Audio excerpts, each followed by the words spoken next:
আসসালামু আলাইকুম, আমি মোহাম্মদ শহীদুল্লাহ কাউসার, রাজশাহী বিভাগ, চাঁপাইনবাবগঞ্জ জেলা, এসকে মোবাইল স্কুল থেকে বলছি। এসকে মোবাইল স্কুলে আপনাকে স্বাগত। আজকে আমি আপনাদেরকে দেখাবো যে আমাদের এসকে মোবাইল স্কুলে ট্রেনিং কিভাবে করানো হয়, আমাদের স্টুডেন্টের সফলতা কেন বেশি, মূলত কিভাবে আমরা ট্রেনিং করিয়ে থাকি যে আমাদের স্টুডেন্টরা খুব অল্প সময়ের ভিতরে এক্সপার্ট হয়ে ওঠে এবং মার্কেট পর্যায়ে যে কোনো প্লেসে কাজ করার মতন যোগ্যতা অর্জন করে থাকে। এসকে মোবাইল স্কুল প্রতিনিয়ত কিন্তু স্টুডেন্টকে নিয়ে ভাবে কি করলে স্টুডেন্টদের ভালো হয়। তো আজকে আমি আপনাদেরকে দেখিয়ে দেবো যে আমাদের স্টুডেন্টদের সফলতার পিছনে এই এসকে মোবাইল স্কুল কি পরিমাণ পরিশ্রম করে এবং ট্রেনিংয়ের সিস্টেমটা কী। তো চলুন আমরা এখন দেখি যে শুরু থেকে এসকে মোবাইল স্কুল কিভাবে ট্রেনিং করিয়ে আসে। এটাই হচ্ছে মূলত আমাদের সার্ভিসিং সেন্টার, যেখানে প্রতিনিয়ত আমাদের কাস্টমারের মোবাইল ফোন সার্ভিসিং করা হয়। এখানে আমাদের একজন এক্সপার্ট টেকনিশিয়ান থাকে এবং আমাদের সুবেল ভাই আছে। যে সমস্ত নতুন টেকনিশিয়ান ভাই আছে তাদেরকে কি করা হয়, যে ডিসপ্লে চেঞ্জ, তাদেরকে অনেক সময় প্র্যাকটিক্যাল কাজ হচ্ছে, সরাসরি যে কাস্টমারের কাজগুলো আছে ওই সমস্ত স্টুডেন্টকে আমাদের আবার এখানে প্র্যাকটিস করানো হয়। তাদের এখানে যথেষ্ট পরিমাণ সেট আপ আছে। তো এই সেট আপের পাশাপাশি কি আমাদের যে এক্সপার্ট টেকনিশিয়ান রাখা থাকে উনি এখানে দেখা যাচ্ছে সাপোর্ট দেয়। আমাদের যে সুবল ভাই আছে উনি কি করে, যে ডিসপ্লে, মোবাইল ফোন খোলা, ফিটিং করা, যাবতীয় যে প্রসেসিং উনি সেটা দেখাচ্ছে মেনটেন করে। এভাবে দেখা যাচ্ছে প্রথম ধাপ আমাদের স্টুডেন্ট মোবাইল ফোন খোলা থেকে শুরু করে প্র্যাকটিক্যাল কাজের ডিসপ্লে চেঞ্জ বা আরো যাবতীয় অনেকগুলো প্রসেসিং আছে, যেটা আমাদের এই সার্ভিসিং সেন্টারে কমপ্লিট করা হয়। কারণ প্রতিনিয়ত আমাদের কাছে হিউজ পরিমাণ কাজ আছে, অনেক ধরনের সমস্যা সম্মুখীন হই, যেটা আমরা প্র্যাকটিক্যালি কাজ করি, যে বিষয়গুলো আমাদের স্টুডেন্টকে তারা সরাসরি দেখতে পায় এবং নিজের হাতে প্র্যাকটিস করার মতো একটা সুযোগ আছে এখানে।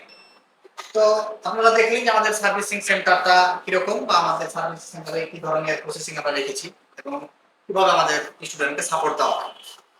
তো এটি হচ্ছে আমাদের সার্ভিসিং সেন্টার।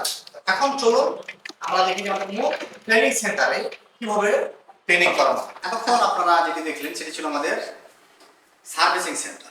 আর এখন আপনারা যে জায়গাটা দেখতে পাচ্ছেন এটা হচ্ছে মূল আমাদের ট্রেনিং সেন্টার। এখানেই মূলত আমাদের প্রতিটা স্টুডেন্টকে থিওরিক্যাল প্লাস প্র্যাকটিক্যাল ট্রেনিং দেওয়া হয়ে থাকে।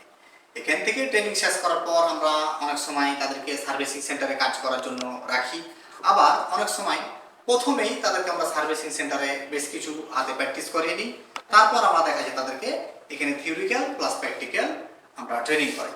এবং এখানে থিওরিক্যাল প্র্যাকটিক্যাল ট্রেনিংয়ের জন্য যে ধরনের টুলস প্রয়োজন সমস্ত টুলসের আমরা এখানে রেখেছি, যাতে প্রতিটি স্টুডেন্ট তার সুবিধা মতো এবং তার প্রয়োজন মতো সব ধরনের টুলস দিয়ে যাতে তারা প্র্যাকটিস করতে পারে। এবং এই প্র্যাকটিসটা তারা যখন প্রতিনিয়ত করতে থাকে এটার কারণে তার অল্প সময়ের ভিতরে ভালো কিছু অর্জন করতে পারে। যেহেতু মোবাইল সার্ভিসিং এই এমন একটি পেশা বা এখানে এমন একটি কাজ যেটা আপনাকে থিওরিক্যালের পাশাপাশি প্র্যাকটিক্যালটা খুব ইম্পর্টেন্ট, যেটা আপনি প্র্যাকটিক্যাল হাতে কলমে মানে না শিখলে হাতে সেটা আপনার বাস্তবে কাজ করাটা কঠিন। যেটা আমরা প্রতিনিয়ত বলে আসছি যে আপনি যেখানেই কাজ করেন না কেন, যেখানেই ট্রেনিং করেন না কেন, অবশ্যই আপনার প্র্যাকটিক্যালের একটা সুব্যবস্থা থাকতে হবে এবং আপনাকে আপনার নির্দিষ্ট টুলস থাকতে হবে, যেখানে আপনি নিজে আপনার সুবিধা মতো যখন খুশি তখন আপনি যাতে প্র্যাকটিস করার সুযোগ পান। আর এরকম যদি হয়ে যায় যে টুলস দুইটি আর লোক 10 জন, আপনি বসার সময় পান না সপ্তাহে একদিন, ওই সময় আপনি কিন্তু কাজটা ভালোভাবে শিখতে পারবেন না। তো আপনাদের এটা রিকোয়েস্ট থাকবে, যেখানেই যান যার কাছে যান আপনার সুবিধা মতো আপনি কাজ শেখেন, কিন্তু অবশ্যই টুলসের প্রয়োজন আছে।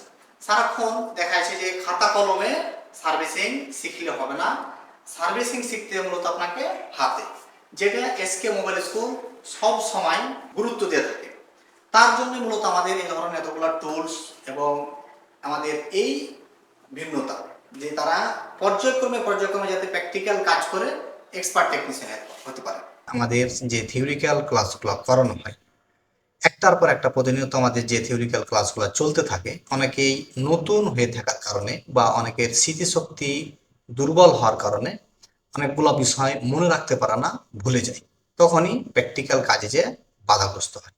আমাদের স্টুডেন্ট যাতে প্র্যাকটিক্যাল কাজে যে বাধাগ্রস্ত না হয় তার জন্য আমরা আমাদের যে এসকে মোবাইল স্কুল অ্যাপস আছে, যে অ্যাপসের মাধ্যমে আমরা অনলাইনে ট্রেনিং করিয়ে থাকি, সেই অ্যাপসে আমাদের কিন্তু স্টুডেন্টকে অ্যাড করে দিই।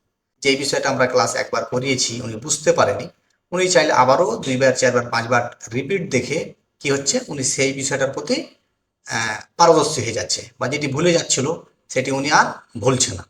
এবং আমাদের এখানে ট্রেনিং শেষ করার পর আমাদের যেই স্টুডেন্ট যতদিনের জন্য এখানে আমাদের ট্রেনিংয়ে আসে, অফলাইন ট্রেনিংয়ে, আমরা আরও ততদিন আমাদের অনলাইন কোর্সে যে অ্যাপস আছে এই ক্লাসগুলা আমরা সম্পূর্ণ আবারও ফ্রি দিয়ে থাকি। তো এরকম যাবৎ আপনারা দেখলেন আমাদের ট্রেনিং সেন্টার। তো চলুন এখন আমি আবার আমাদের স্টুডেন্টকে এই training centre plus servicing centre এই দুই জায়গা থেকে তাদেরকে এক্সপার্ট করার পর বা তাদেরকে কাজ ভালোভাবে শিখিয়ে দেওয়ার পর আবারও আমি আমার পার্সোনাল টেবিলে নিয়ে গিয়ে আরও তাদেরকে আমরা আরও যাচাই বাছাই করি, তারপর আমরা আমাদের স্টুডেন্টকে সার্টিফিকেট দিয়ে থাকি। তো চলুন আমরা আমার টেবিলে কিভাবে তাদেরকে গাইডলাইন করা হয় বা এখানে কি কি সিস্টেম অ্যাপ্লাই করা হয়, চলুন সেই বিষয়টি দেখি। এতক্ষণ যাবৎ আপনারা কিন্তু দেখেছেন আমাদের servicing centre plus training centre. এটি হচ্ছে মূলত আমার পার্সোনাল ল্যাব, যেখানে আমি সারাক্ষণ কাজ করি এবং নিত্য নতুন যে সমস্যার সমাধানগুলা খোঁজার চেষ্টা করি এবং সমাধান করি। মূলত এই দুইটি ধাপ শেষ করার পর আমাদের স্টুডেন্ট আবার এখানে আমি প্র্যাকটিক্যাল বিষয়গুলো যে আমাদের কাছে যে কাজগুলো আসে আমার কাছে, তো এই কাজগুলো আমি রিসিভ করে রেখে আমি নিজে পাশে থেকে কাজ করি এবং ওনার কাজের কি পর্যবেক্ষণ আমি আবার ক্যামেরার মাধ্যমে সেটা দেখি যে ওনার কোথাও ভুল থাকছে নাকি বা উনি কী কী প্রবলেম ফেস করছে। তখন আমি আবার চেষ্টা করি ডায়াগ্রামের মাধ্যমে আবার বুঝিয়ে দেওয়া, প্র্যাকটিক্যালি দেখিয়ে দেওয়া। এই ধাপ শেষ করার পরেই মূলত আমরা আমাদের একটা স্টুডেন্টকে সার্টিফিকেট দিয়ে থাকি। এবং এখানে তার যদি কোনো ভুল ভ্রান্তি থাকে, প্রবলেম হয়, সেই বিষয়ে তো আমি এখানে সারাক্ষণ বসে আছি, আমি সারাক্ষণই এখানে পর্যবেক্ষণ করছি এবং আরও নিত্য নতুন যে সলিউশনগুলো আসছে বা আপডেট যে প্রবলেমগুলো আমরা ফেস করি অনেক সময় অনেকে বলে, সেগুলো নিয়ে কিন্তু আমি প্রতিনিয়ত আমার এই ল্যাবেই আমি কাজ করে থাকি। তো দেখুন এতক্ষণ যাবৎ আমি দেখানোর চেষ্টা করলাম যে এসকে মোবাইল স্কুলে মূলত ট্রেনিংটা অন্য 10 জায়গার থেকে কেন ভিন্ন এবং কিভাবে আমাদের টেকনিশিয়ান ধাপে ধাপে এক্সপার্ট হয়ে ওঠে। অনেকে হয়তো ভাবছেন যে আমি নোয়াখালী, চট্টগ্রাম, সিলেট, ঢাকা বিভিন্ন জেলা থেকে আপনি হয়তো আসবেন যে এসকে মোবাইল স্কুলের ট্রেনিংয়ের জন্য। আপনি দূর দূরান্ত থেকে আসলে আপনি থাকবেন কোথায়, খাবেন কোথায়, এ ধরনের অনেকেই কনফিউশনে থাকেন। তো আপনাদের এ ধরনের থাকা খাওয়া নিয়ে কোনো সময় চিন্তা করতে হবে না, এটার জন্য এসকে মোবাইল স্কুল আছে। আপনাদের জন্য থাকা এবং খাওয়ার একটি সুব্যবস্থা করা হয়েছে। তো এখানে কিভাবে থাকার সিস্টেম এবং খাওয়ার সিস্টেম, চলুন আমরা সেই বিষয়টা একটু দেখে নিই যে আমাদের এখানে থাকা এবং খাওয়ার সিস্টেমটা কি। দেখলে আপনারা বুঝতে পারবেন যে থাকা খাওয়া নিয়ে আমাদের আর টেনশন নেই। তো চলুন আমরা সেই বিষয়টা একটু দেখি। এই বিল্ডিংটি হচ্ছে মূলত এসকে মোবাইল স্কুলের আবাসিক হোটেল। চলুন ভিতরের পরিবেশটা আমরা দেখি। এই হচ্ছে আমাদের আবাসিক হোটেলের পরিবেশ। এখানে সমস্ত স্টুডেন্টরা থাকে, এখানে থাকা এবং খাওয়ার সব ধরনের ব্যবস্থা করা হয়েছে আমাদের এই আবাসিক হোটেলের ভিতরে। চলুন আমরা রুমের ভিতরে গিয়ে দেখি আমাদের স্টুডেন্টরা কিভাবে থাকে। দেখুন এখানে ফ্লোরে আমাদের গদি এবং বালিশ দেওয়া আছে। গদি এবং বালিশ আমরা নিজে থেকেই দিয়ে থাকি, এগুলো আপনাদের আনার কোনো প্রয়োজন নেই। আপনারা শুধু একটি চাদর আর একটি মশারি আনলে হবে।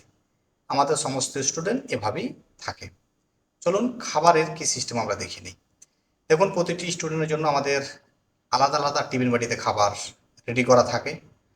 খাবারের যখন সময় হয় তখন আমাদের স্টুডেন্টরা আমাদের যে ফ্লোরে একটি শোপ দেওয়া আছে সবাই মিলে এখানেই খাওয়া দাওয়া করে।